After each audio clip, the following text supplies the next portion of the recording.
मेरी पत्नी संयोग से बिहार की हैं। तो जब मैं पहली बार वहां गया तो मेरा भूत बना दिया सब लोगों ने। 4 लोग रोटी लेके आ गए, 3 लोग पंखा लेके। मैंने क्या ड्रामा चल रहा है भाई। ये जो पूर्वी उत्तर प्रदेश और बिहार की तरफ जाएंगे, मतलब अवधि और बिहार की तरफ जाएंगे, तो वहां जब किसी का अपमान करना हो या जब किसी का सम्मान न करना हो, दोनों स्थितियों में हो सकता है। किसी बड़े को नहीं, सम्मानित व्यक्ति को नहीं, कोई छोटा हो, घर का छोटा बच्चा हो या नौकर चाकर हो, उसके नाम में आ लगा के बोलने की परंपरा है। रजुआ, इस हमारा राजू है लेकिन क्या बोलेंगे, रजुआ। कौन कौन बोलेगा? बाप बोलेगा, माँ बोलेगी, दादा बोलेगा, दादी, नाना, नानी सब बोलेंगे, ए रजुआ इधर आओ। तो रजुआ बुरा नहीं मानेगा। और यदि राजू कमजोर वर्ग का है तो गांव का हर व्यक्ति बोलेगा, ए रजुआ इधर आओ। लेकिन ताकतवर वर्ग का व्यक्ति है तो उसके माँ बाप और बड़े रिश्तेदारों के अलावा कोई नहीं बोल पाएगा।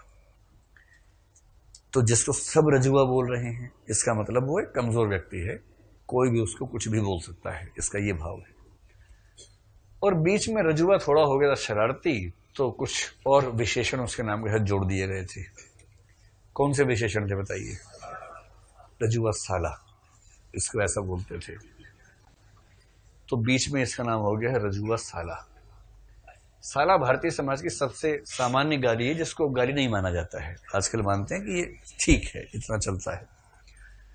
ये साला गाली है, जीजा गाली नहीं है।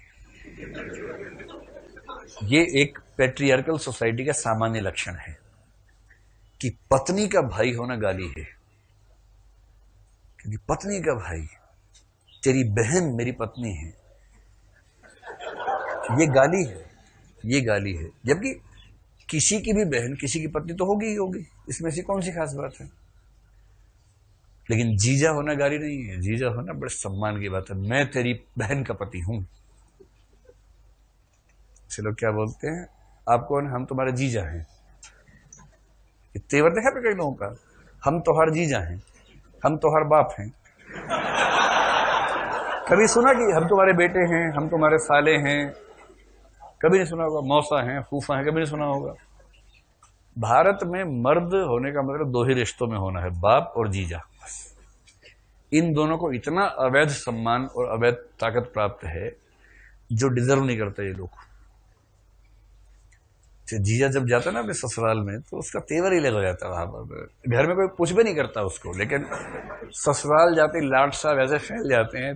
3 ठो सालियां आएंगी, रोटी देंगी, 1 ठो सारी पंखा चलेगी, और बोलेगा पंखा ठीक से नहीं झल रही है आप, क्या बात है, छोड़ दें आपकी दीदी को।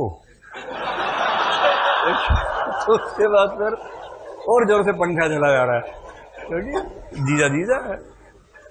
आतंकवादी है बेसिकली, जो एक रिश्ते में आ गया है। ये ज्यादा होता है बिहार और पूर्वी उत्तर प्रदेश की तरफ, ज्यादा क्रेज है इस चीज का। मैं तो रहने वाला हरियाणा का हूं, मेरी पत्नी संयोग से बिहार की है। तो जब मैं पहली बार वहां गया तो मेरा भूत बना दिया सब लोगों ने। 4 लोग रोटी लेके आ गए, 3 लोग पंखा लेके। मैंने क्या ड्रामा चल रहा है भाई। हम तो उस परंपरा के कि खाना खाने के बाद बर्तन खुद ही रख के आते हैं। तो मैंने बर्तन लेके उठा तो कोहराम मच गया घर के अंदर कि इस घर में आज तक ऐसा नहीं हुआ, दामाद बर्तन रखेगा, क्या इज्जत रह जाएगी हमारी। क्या इज्जत जेब में रखो अपनी, मैं तो बर्तन रख के आऊंगा, हमें आपकी इज्जत से मतलब यही कोई तमाशा है। लेकिन मैंने वहां देखा आतंक जीजाओं का।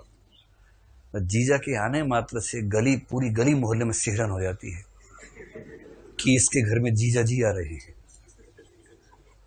और लड़कियों को हिदायत है कि जीजा जी नहीं जीजू बोलना ताकि खुश रहे। मुंह झोंसा, लड़के जीजू जीजू जीजू, और मन में आ रहा है कि मारूं इस कमबख्त को, जीजू जीजू। तो आतंक है ना, उस आतंक में आप प्यार मोहब्बत की बोली आतंक से सुनना चाहेंगे तो कैसे कोई ठीक से आपसे प्यार करेगा। तो अभी लड़के लोग दुखी हैं कि हमारा जीजा बनने का समय आया था, पहले ये सब बोल दिया इन्होंने, अब माहौल बिगाड़ दिया। वीडियो अच्छी लगी तो वीडियो को लाइक कीजिएगा, और चैनल पर नए हैं तो सब्सक्राइब करना मत भूलिएगा। साथ ही स्क्रीन पर जो 2 वीडियो आ रही हैं ना, ये भी बहुत अच्छी वीडियोस हैं, इन्हें भी एक बार ज़रूर देखिए।